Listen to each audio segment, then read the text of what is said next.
Well, good morning. It is Sunday, May 29th, 2011, and welcome to another edition of Take 5 Memorial Day weekend. And I certainly honor all of those who paid the ultimate price so that we could have the freedom to do so many of the things we do, including freedom of speech. So I will say that right now, and hopefully I'll also remember tomorrow to say something to that effect. But if you are related to somebody who gave up their life for our freedoms, I salute you, salute your families, and for all of you who are currently serving, thank you so much, or who have ever served in our armed forces, thank you so much. Anyway, let's get to, and we'll say more about that tomorrow, but let's get to Matthew chapter 22, verse 41.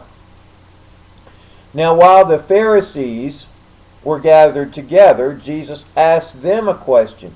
Now, Jesus is going to flip the tables again. Now, he flipped their tables literally and turned over their tables when they were trying to sell doves and change money and things like that. So, he's going to flip the tables and start testing them now. See, they've been testing him. So, he's going to say, verse 42, saying, "What do you think about the Christ? Whose son is he?" They said to him, "The son of David." Now, they actually answered that correctly. And we've talked about that many times.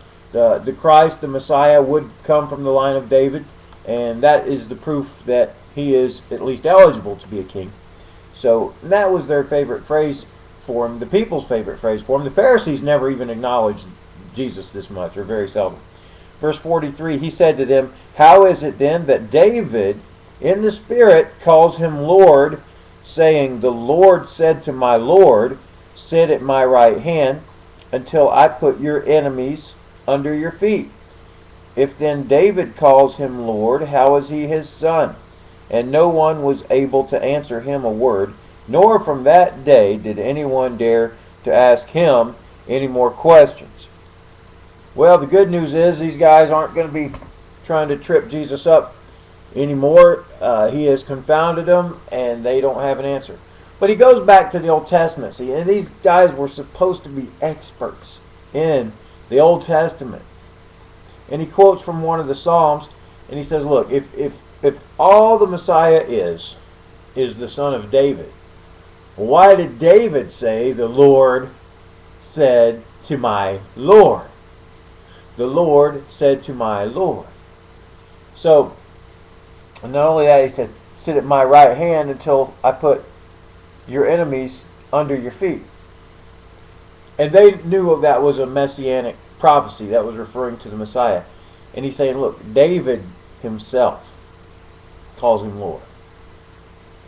You guys don't call him Lord. David calls him Lord. So, can you explain that? And they don't have an explanation. Now, Jesus is going to really lay into these guys starting tomorrow. Big time. And here's a message for all religious, prideful leaders. And we're probably going to take that many days on it. Maybe more. Because the message is very hard line. So, I want you to tune in tomorrow if you are a religious, prideful leader, as I have been at times. Or if you've ever been, please tune in, because we don't want to go back and be that way again. If you have some people in your church and you're wondering, or people on TV or something, if you're wondering about them, you're going to get some clues tomorrow if they're religious, prideful leaders. So the next few days are very important broadcasts. Thank you for watching today. Love you. Have a great Memorial Day weekend, but I will be back here tomorrow.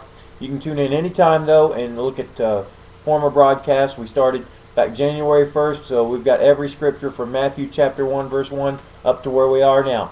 All right, come see me tomorrow on the next edition of Take 5.